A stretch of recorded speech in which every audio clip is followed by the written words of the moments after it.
Bonjour à tous et soyez les bienvenus dans l'Espace des livres et les plaisirs de Marc Page. Votre invité est auteur de nombreux ouvrages tels que Le manuscrit oublié, Celui qui ne meurt jamais, qui a obtenu, soulignons-le, le prix VSD Polar 2014 ou encore Le crypte du diable, les mystères de Burdigala. Aujourd'hui, elle vous présente son dernier roman, Les sanglots de Pierre, mêlant secret, vengeance et trahison, chez City Éditions. Dominique Faget, bonjour et bienvenue. Bonjour Guillaume et bonjour à tous ceux et celles qui nous écoutent et merci de m'avoir invité aujourd'hui dans cette sympathique interview. Avant de faire un saut dans notre histoire et vous embarquer au cœur du Bordelais, intéressons-nous à vous, Dominique Faget. Vous mentionnez sur votre site internet que vous avez passé votre enfance en Afrique. Racontez-nous cette enfance vécue et qu'est-ce qu'il en est ressorti? Alors c'est vrai que j'ai eu ma petite enfance et une partie de mon adolescence en Afrique.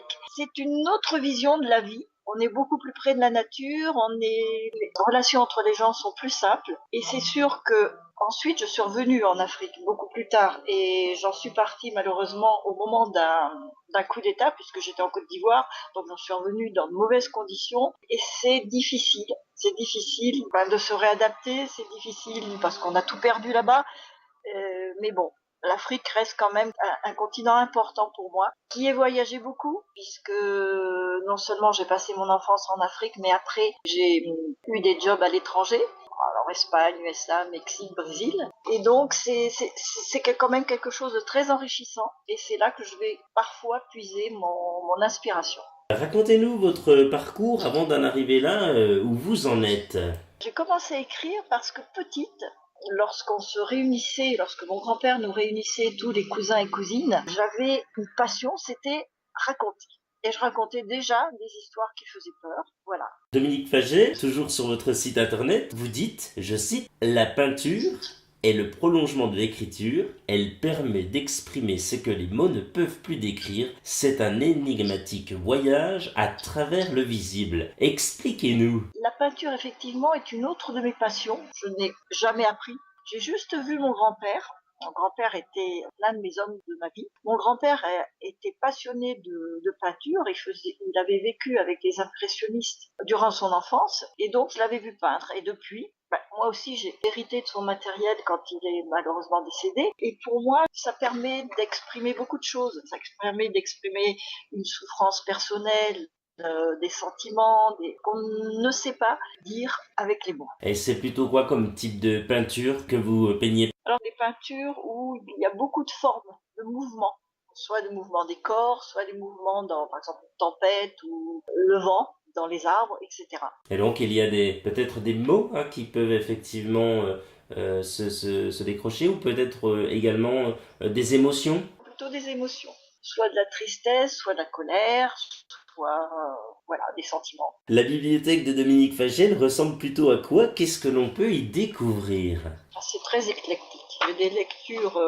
Alors, je suis toujours attirée par les classiques, les grands classiques, les Hugo, Balzac, Maupassant. Sinon, l'histoire, Ken Follett, Michelet, la littérature d'imaginaire que j'ai découverte à travers Stephen King ou Henri Lovenbroek. Et je regarde, là j'ai de tout, j'ai du Benzoni, du Steve Berry. C'est pas trop moderne, mais tout ce qui est roman d'aventure, historique. Cette fois-ci, intéressons-nous à votre ouvrage, Les sanglots de Pierre, chez City Éditions. Comment s'est passée la phase d'écriture et comment a mûri cette incroyable histoire que vous nous faites vivre? Alors, je vais vous confier quelque chose. L'aventure qui est arrivée à mon personnage, à l'un de mes personnages, la jeune Juliette, c'est quelque chose qui m'est arrivé lorsque j'ai séjourné dans une vieille maison. Du reste, tout à l'heure, je vous lirai le prologue, vous pourrez comprendre. Et par contre, moi, je n'ai jamais su l'expliquer. C'est quelque chose de très particulier. Donc, je me suis intéressée à cette aventure qui lui est survenue. Et là-dessus, tout autour, j'ai brodé une histoire. Alors, je vais vous donner le synopsis de mon roman. Juillet 1942, les Français sont arrêtés, les femmes, les enfants, les hommes. Ils seront envoyés plus tard dans des camps de la mort. Mes personnages, ce sont des membres d'une même famille. Et grâce au sacrifice de l'un d'entre eux, les autres membres de cette famille vont être exfiltrés par un réseau de résistance vers l'Espagne. Je termine donc la partie 1942.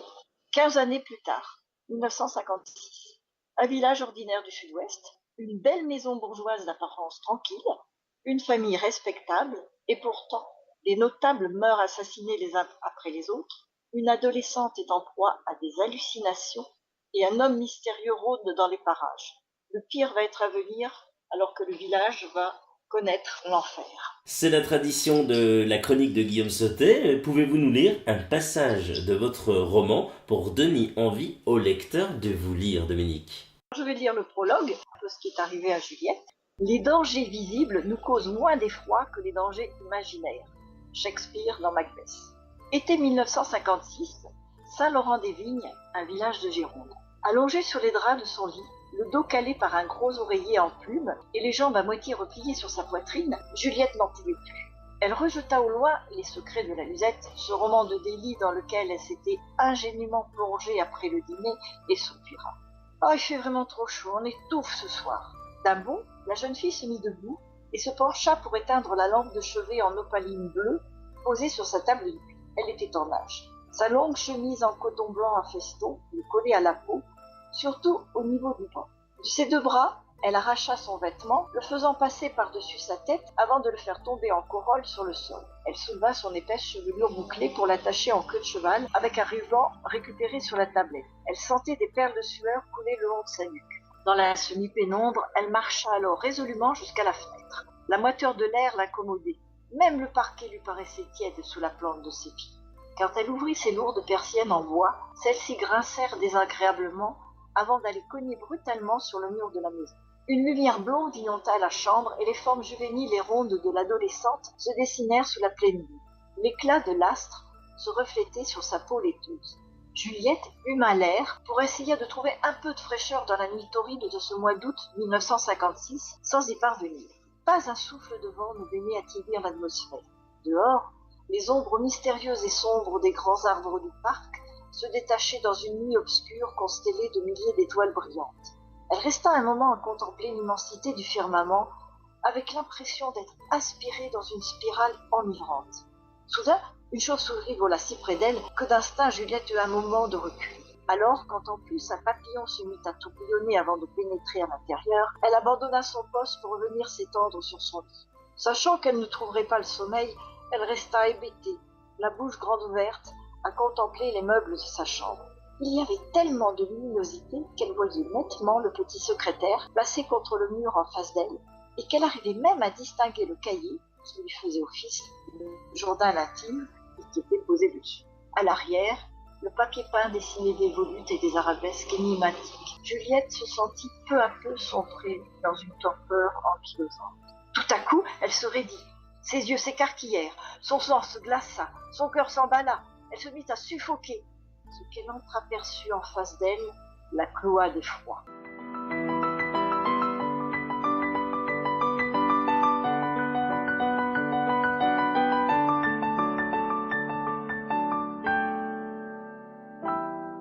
À l'instant, vous écoutiez Les Sanglots de Pierre de Dominique Faget chez City Éditions. Merci à vous, Dominique Faget, d'avoir accepté notre invitation à cette émission pour l'Espace des livres et les plaisirs de Marc Page. Merci à vous, Guillaume, et puis peut-être à bientôt, et bonne journée. Toute l'équipe vous remercie de votre écoute et de votre fidélité. N'hésitez pas à partager cette interview qui, je l'espère, vous aura surtout fait découvrir un auteur ou redécouvrir Dominique Faget. Nous vous retrouvons très prochainement avec un immense plaisir pour de nouvelles aventures littéraires. En attendant, prenez soin de vous et bonne lecture à tous. Salut!